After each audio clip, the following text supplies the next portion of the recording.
Kelly Morrison, thanks for coming today. I'm going to give a talk about how to work with a software landfill. Give me 1 second to get this mic hooked back up. I'll probably fall off in the middle of it. Can everyone still hear me? Yes. Awesome. Okay, my name is Kelly Morrison. I've been around for about 40 years in the industry, so I've seen a ton of repos. And over time, I've gotten a set of rules I use when I'm trying to become familiar with a new repo.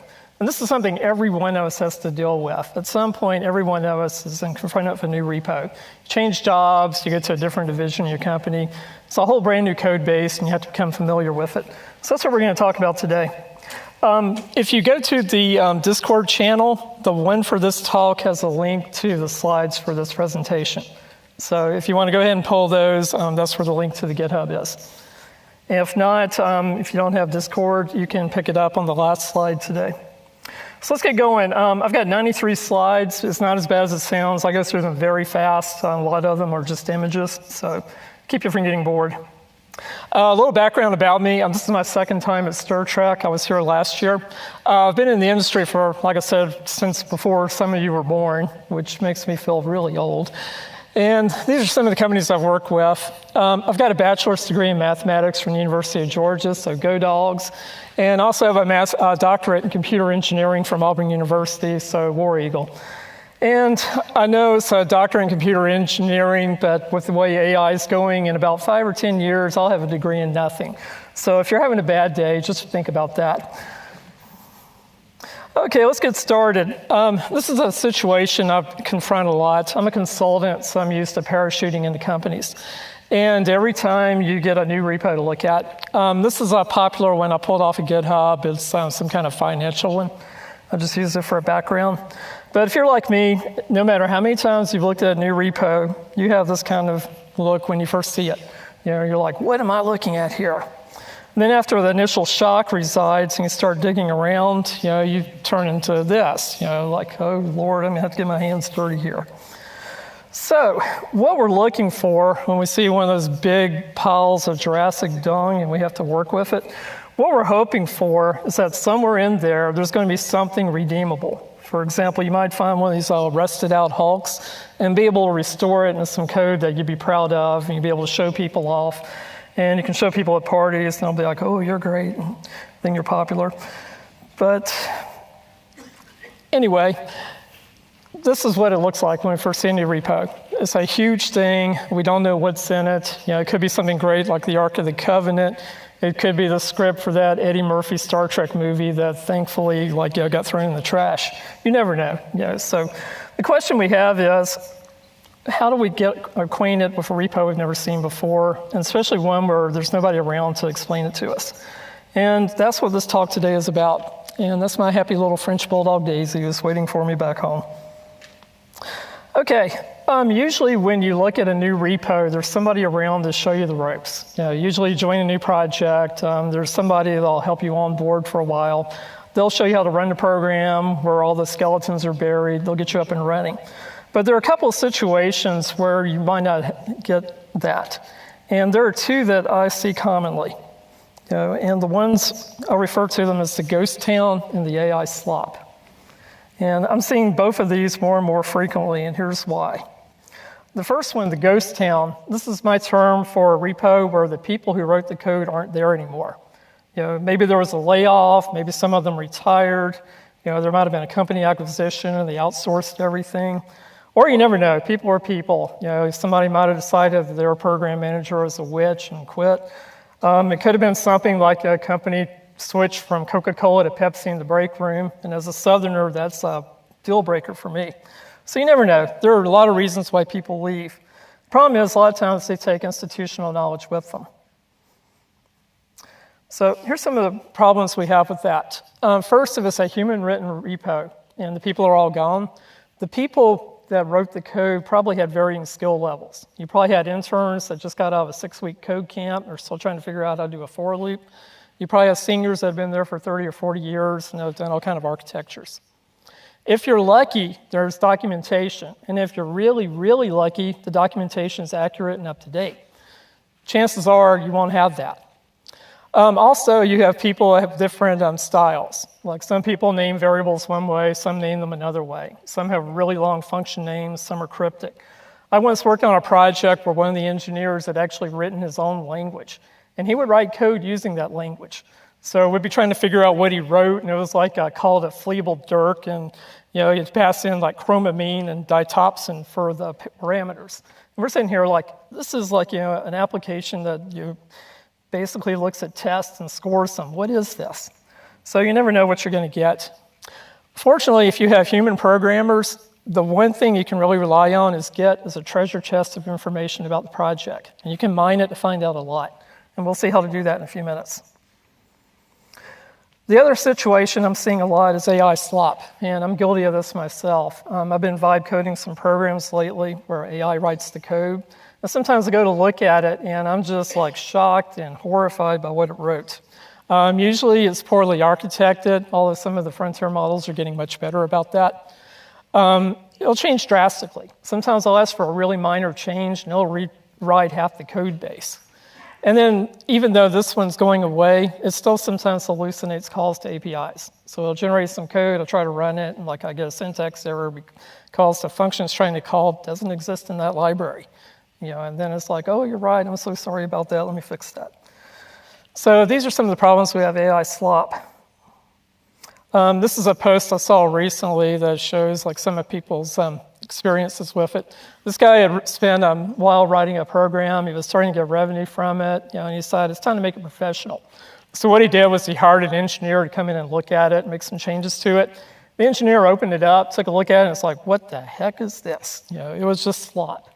There was duplicated code. There wasn't any rhyme or reason to it. Anytime they tried to change it, it would break. So they finally just had to give up and rewrite the thing. And I suspect this is happening more and more in the industry. Does anybody have this situation? See a couple. Okay, yeah, I won't identify you publicly. But also, AI isn't like a person. It will sometimes like put in massive PRs. And this one seems a little absurd, but if you've ever been on a project where you have some well-meaning idiot that said, I want you to rewrite all the documentation in the project in French, or change Angular to React, or rewrite the back end from Java to JavaScript, you might encounter something like this. And at this point, that's not a PR, that's a complete rewrite of the product. So everything you know about it, probably even all the unit tests, you might as well be starting from scratch. So that's one of the problems we have with AI-generated code. So if you're confronted with one of these two situations, what do? Well, that's what we're here to do. The first thing to do, instead of just like opening up a new repo and just poking around, like opening up a file here or there and hoping to just absorb it by osmosis, it's a good idea to come up with a plan of attack, what we're going to look for in the project, and then figure out ways to get that information. So the one that I usually use is this. The first thing I want to do is figure out what do it do? And I know you're all thinking, oh, this redneck from South Georgia, he doesn't know grammar, but there's a reason I wrote it that way. We'll see in a moment. But first thing you want to know about a repo is what does it do? And usually when you're hired for a project, they'll at least give you some idea, like, this is a billing system, or this is an avionics system for a jet airliner. You have some idea going in. The next thing you want to do is the first few days of onboarding. How do you configure it so you can run it? Then how do you run it? And then if there are tests, and you're lucky about that, how do you test it? So you want to know those. Then we start getting a little more interested in like how the program works. For example, what dependencies does it have? Does it talk to databases? Are there external services? Does it talk to some kind of messaging system? Then we want to know if it's secure. And in the days of vibe coding, that's becoming very popular. I've seen so many posts on X and Blue Sky where people talk about they published their software and somehow the API key was in clear text and somebody grabbed it and now they have like a $10,000 bill. So that's something you want to know about. Another one, what's being worked on recently? Usually you join a project and you have a big code base. People are working on it, but usually they're only working on a small portion of it. So this is something you want to know. What are people working on recently? If you can figure this out, then you're suddenly more productive in stand-ups because you know what people are talking about. And finally, you want to find out if there are any Brents on your project. How many people here have read the Phoenix Project? Okay, a few. Okay. If you've read the book, you probably understand the reference. If not, we'll get to that in a few minutes. Okay, what do it do? What does the program do? This is a screenshot from Phineas and Ferb. Any Phineas and Ferb fans here? Oh, good, a lot. This was an episode about reverse engineering. This machine dropped out of the sky, and they spent the rest of the episode trying to reverse engineer what it did. And they had this cool little montage with a song that went with it called What Do It Do? And it's a pretty good one. If you look at all the songs ever written about reverse engineering, this is probably in the top 5 or 6. So, go out and take a look at it. But basically, it was one about reverse engineering, which is something you don't usually see in a children's cartoon. So that got my full attention the day that one came on. When you're trying to figure out what a repo does, this is basically a really busy Gemini slide that explains it. I used Gemini to do most of the images for this presentation. So if you get bored, look for extra fingers and toes or people without a head, that kind of thing. The first thing you want to know is the core function architecture. What do it do? Is this a ticketing system? Is it a baseball card trading program? What? Then you want to know the code layout and structure. Usually most projects I've seen have a fairly similar structure, like here's the configuration, here's where the loggers are, here's your database access code. But you want to step through it and figure out if you've got like a standard architecture and where everything is. Then you want to find common packages. Like when you start a project, you want to know, what do we use for a logger? If I want to use a database, how do I get to that? Where's the configuration information? How do I add to it? Then you want to go through and look at all the subdirectories, figure out what they are. You want to know what the development stack is. Is this a Python program? Are we using Rust? Is it something weird like Parallaxis? And finally, you want to know about the licensing. You want to make sure somebody didn't sneak in code that violates the licenses you're using. So that's basically figuring out what the project does. Next thing to do is how to configure it. And there's a lot of different ways you can configure a project. Some of the things you want to look for: environment variables. If it's a command line program, there's probably command line arguments to it. There's usually configuration files. A project I was on recently, they had one hidden away somewhere, and it took me a while to find it. Docker configuration. If you use Docker, Docker usually has a lot of command line options in that. So if you look at the Docker files, then you can figure some of it out. And if you're deploying to Kubernetes, you can look at Terraform to get a lot of information. Next, how to run it. This is usually pretty straightforward. And it's this kind of thing like you can ask, look for like a main program, kind of thing. This is the Kentucky Derby. I'm hoping to get back to Savannah tomorrow to see that. How do we test it? Like I said, if you're lucky, there are tests. And if you're really lucky, the tests actually make sense and are up to date. Usually, testing is fairly simple. Like it's usually just a command line program you can run. Then what does it depend on? This is where things start to get interesting. Kind of like these puppets that have a hairy arm jammed up their felt line tailpipe. Your program probably has some external forces, basically all up in its business. So what we'd like to do is figure out what those are and how they affect our program. And some of the things you can look for are external services, like you might have cloud functions and calls. There might be other microservices. There could be databases that calls. You might be making calls to a Redis database, Postgres, what have you. There could be messaging services, Kafka, RabbitMQ, Google PubSub. Also, sometimes you see programs executed in a shell. You'll see a program fire up a shell and run a program in it, capture the output, and then bring it back in for processing. Actually, I see that fairly often. And something more recent, a lot of programs are starting to make calls to LLMs. So you'll see them put together a prompt, make a call to an LLM, get data back, process it, and then do something with it. So these are things you want to find out what your program depends on. Next up, is it secure? This is actually a picture of my front door after I'm trying to keep my ex-wife out of it. That's a joke. I actually have a lot more locks than that on it. But one of the big vibe coding things you see is that a lot of people are finding out it's insecure. They'll make calls to backends without providing any kind of authorization. They'll put API keys out in clear text. It's just an issue. Some of the things we want to look for, like I said, unsecured endpoints. If you're calling something on your back end, you want to make sure that only you can call it. You don't want somebody out and say Arizona, like trying to hack your system and calling it behind your back. You want to make sure you don't accidentally expose any passwords, API keys, or secrets. And again, this is a pretty serious problem with vibe coding with people that don't know much about it. Then there are vulnerable libraries. A lot of times, the problem isn't with your code at all, but one of the libraries that you pulled in and started using. And this has actually blown up recently. Is anybody familiar with Mythos? Okay, a few people. Mythos is a new LLM that Anthropic came up with. And it turned out it was too dangerous to release. And the reason for that is that it was really, really good at finding holes and security issues in code. We're talking an order of magnitude better than anything before. So it was too dangerous to release, because you release it, every hacker in the world is going to grab it and start finding attack vectors for a lot of common programs. So what they did was, instead of releasing it, they pulled in about 40 companies and the government, and they're all kind of quietly using that to patch their software, which is good for those 40 companies. For the rest of us, we're just going to be surprised when that finally gets released. So prepare for a couple of long days at work. And finally, there's insecure code patterns. You're probably wondering what a PRNG is, and it's actually a pseudo-random number generator. I just didn't have room for it on the slide. So a lot of the older ones are predictable, so hackers can use that. There's also weak crypto keys and libraries, so you want to make sure you don't have any of those. Okay, what's being worked on recently? If you first join a project, this is something really useful for you. What you'd like to know is the current state of the project.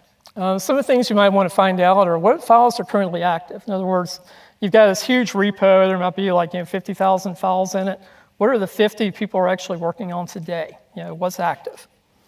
Then you want to find out which ones are churning. There are some files in a project where people make change after change after change. So you see lots of additions and deletions, and it just goes on and on for a while. And that's usually an indicator that you've got some badly written or badly understood code, so something to look at. Then there's simultaneous check-ins. We've all been on a project where you'll do a check-in of something, and it's always the same couple of files. You check the API controller, and then there's a change here and a change there. So usually there's 3 or 4 files that all get checked in together.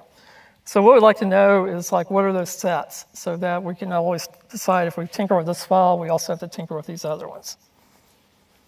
Then there's single user files. If you look at a database, there's a lot of files usually that only one person wrote and never worked on. So if something happens to that person, you have knowledge that just left. You don't have any way to replace it. So it's something you need to be aware of. And finally, it's useful to know what files haven't been changed in a long time. For example, in the past 2 years. If a file hasn't been touched in 2 years, it might not even be used anymore. It might have been replaced by something else. It might be something you can take out. So those are some things you want to know about the current state of a program. And finally, remember I said we want to find your Brents. There was a famous book written several years back called The Phoenix Project. And it's a novel about our industry. It takes a troubled program, shows how software engineers and program managers manage to turn it around. Recently, there was a graphic novel adaptation that was published of it. So if you like books with a lot of pictures and very little writing, that's your way to go. But these are character sketches of the main characters in it. There's one guy in it, Brent. And Brent was an interesting character in the book. He is that guy that knows everything about it. And every project has that guy. For example, if you ever have problems with the build machine, you go to, say, Brent. Brent knows everything about it. If you're having trouble with Terraform, you go to Mary, because Terraform Mary knows everything about it. So these are the people that are subject matter experts for part of your program, but they can also become bottlenecks. And especially what happens if they leave, or what happens if they get hit by the proverbial bus.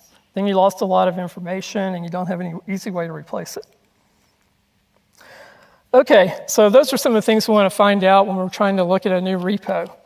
So the first thing I want to do is, instead of trying to figure it out on our own, is there an existing product we can use?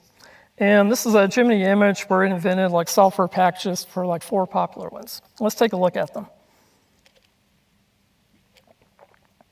The first one is something called DeepWiki. Does anybody use this one?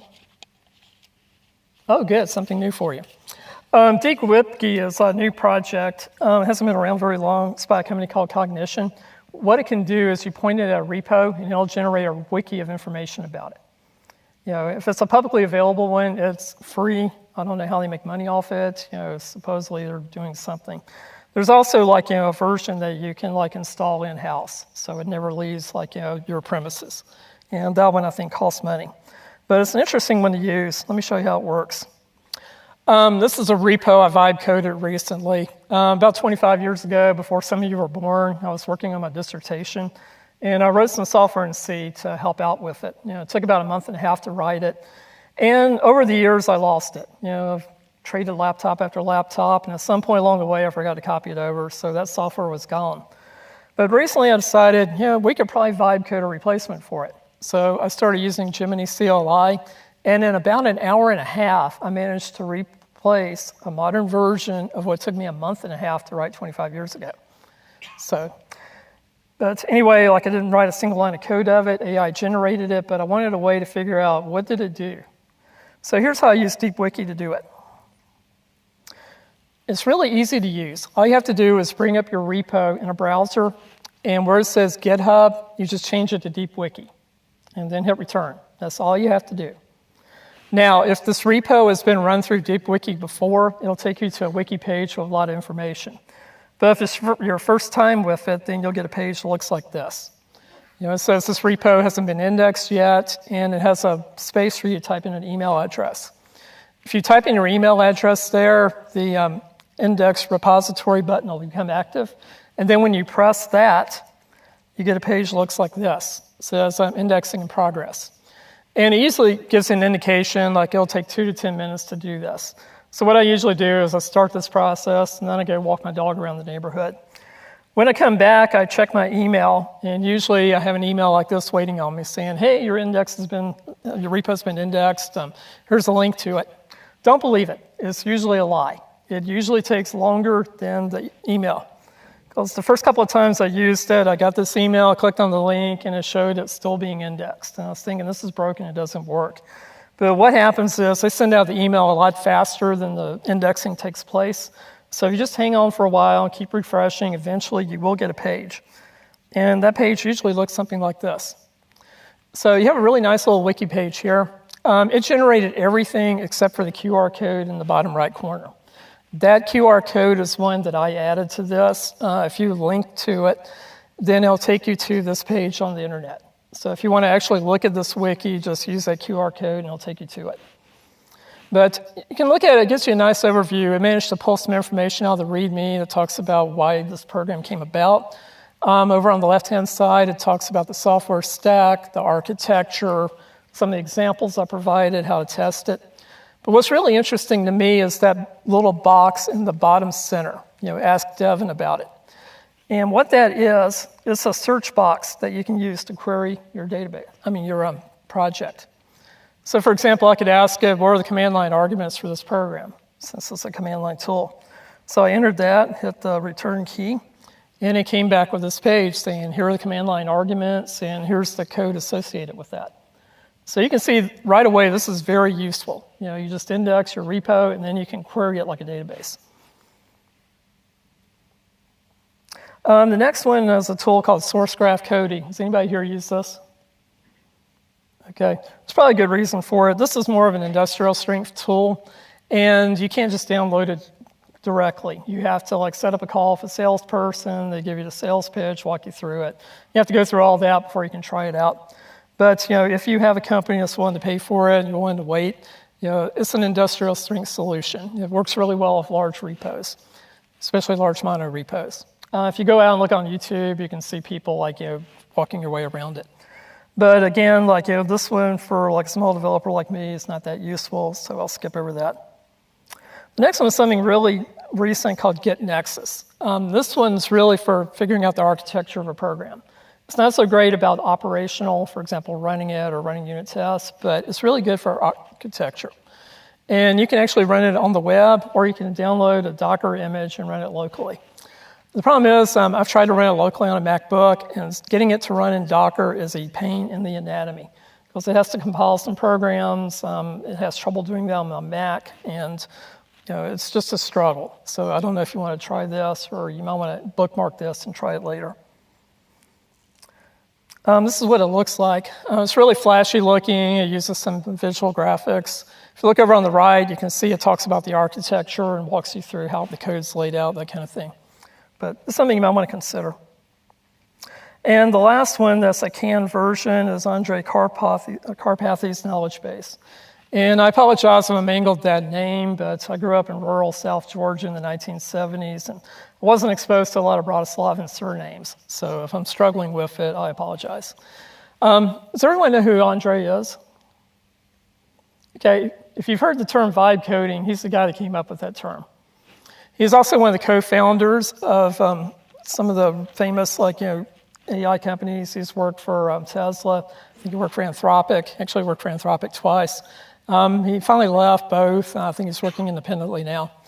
But like I said, he knows just about everything about artificial intelligence. He's the guy that invented the vibe coding term.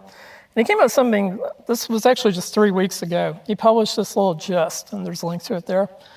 And his idea was that if you want to know about a project, what you can do is take a local LLM, not anything that runs remotely like Claude or GPT. Just take a local LLM. And instead of chunking up all of the stuff in your repository and making a vector database, we're just going to use markdown files. So it's just a lot of markdown files in your project that explain it, and then a local LLM to query it. So it's kind of an idea at this point. There are some people trying to turn this into a product, but it's something you might want to take a look at. But this leads nicely into my next topic. What if you want to roll your own? And here's why you might want to do that. You're probably thinking, why not just use agentic AI? Tell it, here's my repo, write a report that tells me all about it. Well, there's a couple of reasons why you might not want to do that. The first one's money. If you're an Anthropic engineer and you're have an unlimited supply of Claude tokens, go for it. Why not? In fact, they encourage these people to token max, with extra access, so it's trendy and cool. But unfortunately, my situation is more like this. I've got a $20 Claude subscription. I have to be careful about those tokens. Now, the problem with indexing an entire database, an entire repository, except for the LLM to figure out what's in the entire repo, it has to see the entire repo. And you don't want it to look at almost every bit of code and upload it. Because AI is kind of like your water bill that you get each month. I get a water bill every month, and they bill me for the water coming into the house, and then they bill me for the sewage coming back out of it. So I basically get billed twice for the water. AI does the same thing. Every time you make a query, it sends tokens to the back end. Those tokens get billed to you, and then the reply that comes back is more tokens. And again, you pay for those tokens. So you're paying both ways, the tokens going to the LLM and the tokens coming back. So if you want to run our entire repo, you're going to end up sending a lot of tokens, and it's going to be kind of expensive. Also, there's the idea of a context window. Basically, LLMs are stateless. Every time you send something over, it doesn't know anything about the previous ones. So it has something called a context window. Every time that you ask it something, it puts the information in the context window, ships it over, puts the reply back in the context window, ships it back. And the more queries you do, they get added and added to it, and then the replies coming back get added and added. Before long, you have a huge context window, so it's costing you a lot of money just to make a simple query, even if it's something like change this variable name. So if you have something that's probably going to look at an entire repo, it's probably not cost efficient. Also, if all your code's leaving your premises, you don't know what's happening to it. Some companies are really reluctant to do that.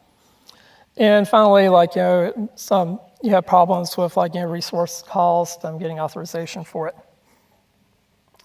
So a better thing you can do is, instead of sending everything to the LLM, you can try to process it locally or without using AI.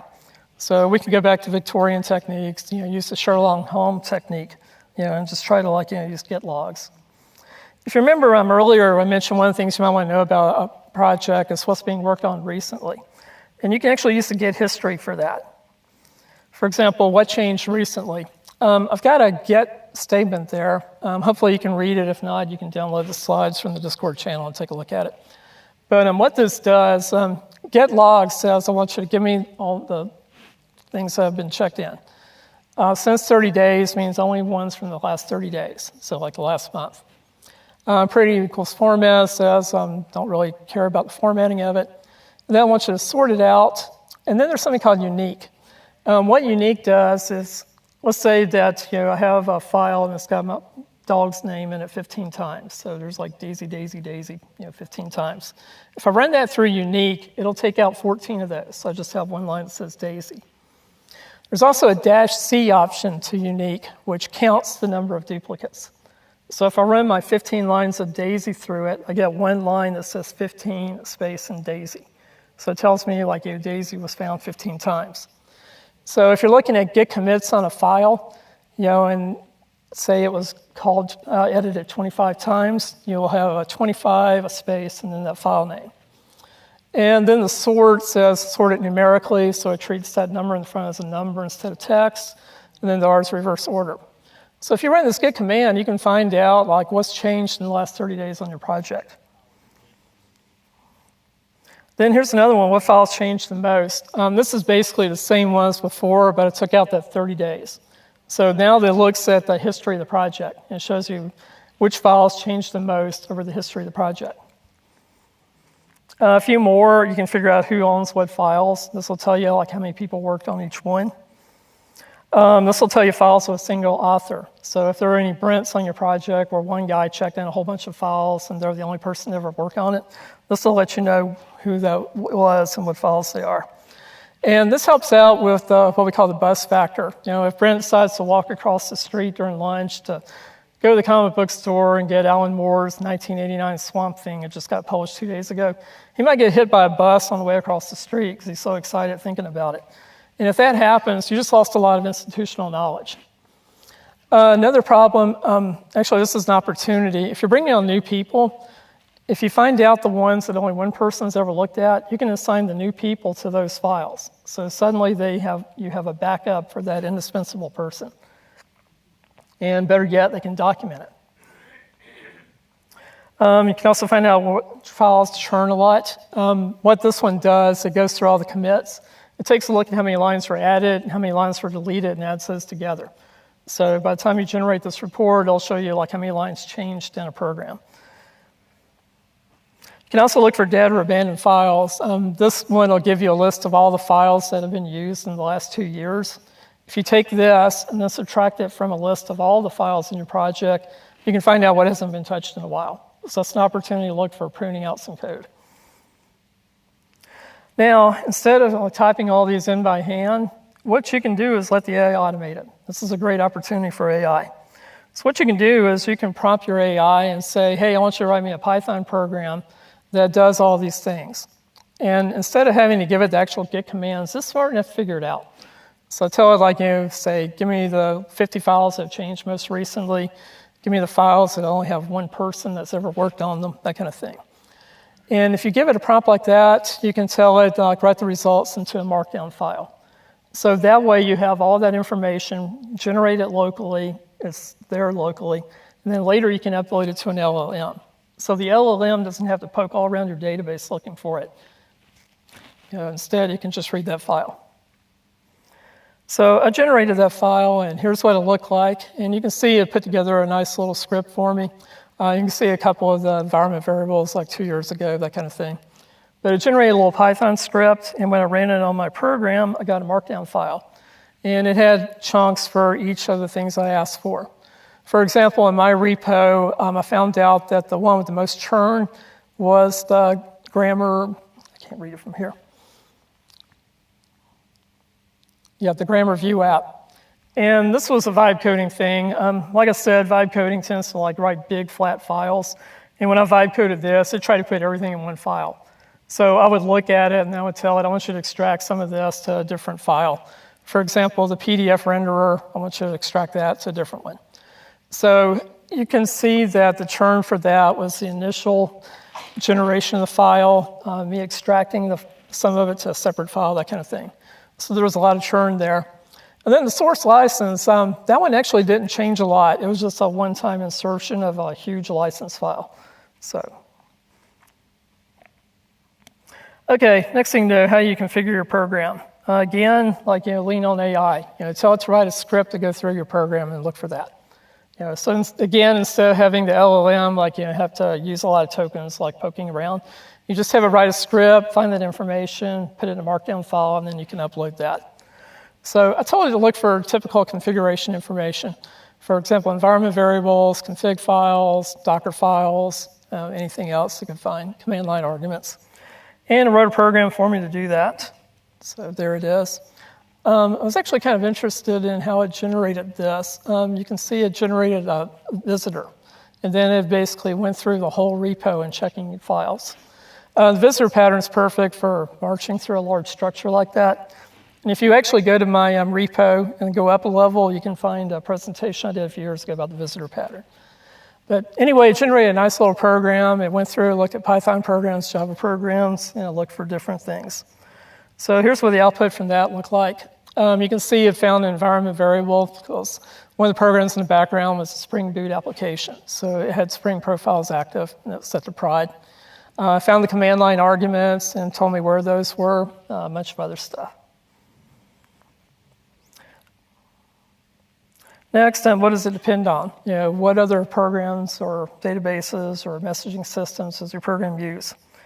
And once again, prompt and have it generate a program to find that for you. So again, I asked it, create a file called dependencies.md. Go through and look for databases it's using, external services that are being called, anything that's being run in a shell, any messaging systems, anything else you can think of. And once again, generate a nice little Python script. And you can see it was looking for various JDBC patterns, look for different kinds of ways of calling a REST API, that kind of thing. And once again, it generated a file for me. And I could see, for example, there's a couple calls to JS fetch. There was a call to a web client. It went on, but it showed me all the dependencies that the program depended on. Is it secure? This is a big one. You want to make sure that anything you vibe coded, you want to make sure it's secure. So once again, we call and prompt it to generate a Python program for us. And it doesn't have to be Python. You can use anything you want. You can use Java, Rust. You can use COBOL if you can figure out how to make that work. Actually, that might be interesting. Yeah, that's a topic for another conference. But anyway, I'm told to look for things like API endpoints. I knew this one used Spring Boot, so I told it specifically to look for Spring Boot APIs. Also told it to look for security issues in the Java and JavaScript. And then finally, I told it to look for CVE issues. So here's what it did. Again, it generated a nice little program. You can see it's looking for endpoints, that kind of thing. And when I ran it, again, I got a nice little markdown document.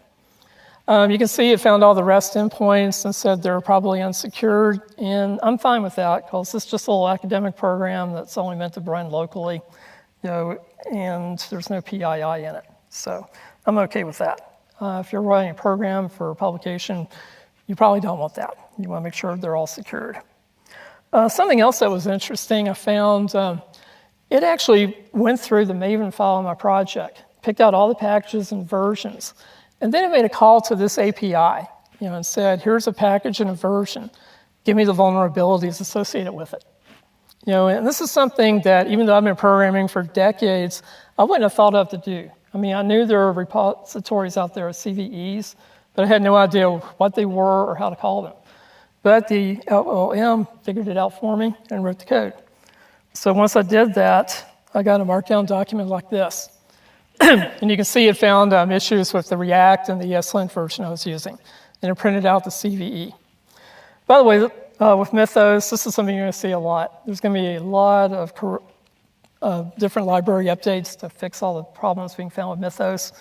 And actually, we might not have as much time as we thought. 2 days ago, there was a study done that found that GPT 5.5 is almost as good as Mythos at finding attack vectors. So you're about to see a whole lot of security updates for just about every program you use. But if you want to find them out for yours, you can vibe code something to check it. Once you generate all these local files, then it's a good time to call up your LLM.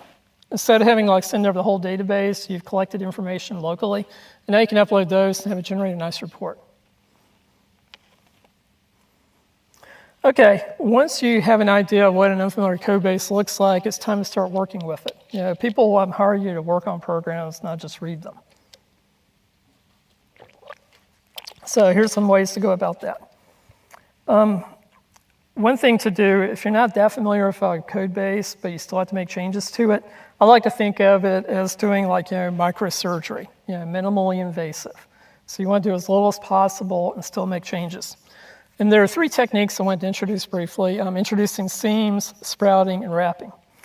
And these all came from an old book called Working Effectively with Legacy Code. Has anybody read this? Okay, a few. Most of you probably haven't heard of it because this is a fairly old book. All the examples, for example, are written in C. So on the surface, it looks dated. But if you go back and read it, all the techniques in it are still applicable today. The languages have changed. We use modern languages. Some people still use C, but most of us use something like Python or Rust or whatever. But the techniques are still useful. The first technique is something that I wanted to show you. It's called sprouting. If you look at this, I don't know if you can read the program up there, but lines 5 through 7 is a simple function that says, are we in business hours? In other words, is this somewhere between 9 and 5?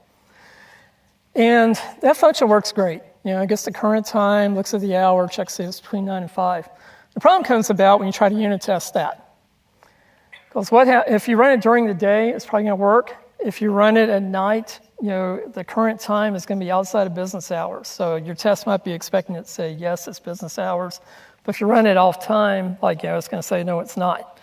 So this is a temporal issue you have with code. And this can happen. I actually had this happen in a production code a while back. Somebody had written code, checked to see if a date was in the past. And what they did was they created a date 6 months in the future. That's when they would fail that test. Well, guess what? 6 months later, the date passed that, and suddenly that date that was in the future is now in the past. So the unit test associated with that broke, and because the unit test broke, it wouldn't deploy to production. So I came in at 8 in the morning, and everybody was melting down. It's oh, we got a problem. You got to figure this out. We started looking at it, and we're thinking, there haven't been any changes. It's just did its nightly compile, but there were no changes yesterday. Nobody changed the code. Nobody changed the environment. It's just it worked yesterday, and it failed today. So we got to looking at it, and we found out it was something like that, where it was assuming the date. So what you can do is you can introduce what we call a seam. If you look down there on line 15, you can see we're now passing in something called a clock. And on line 16, it's using the clock to get the date. So you can come out with a clock implementation that does the same thing as the previous code. It takes the previous time, the current time, and passes it in. But you have a seam now, which means you can change it. And the way you can change it is like this. You can make up a fake clock. And you can tell it to set any hour you want.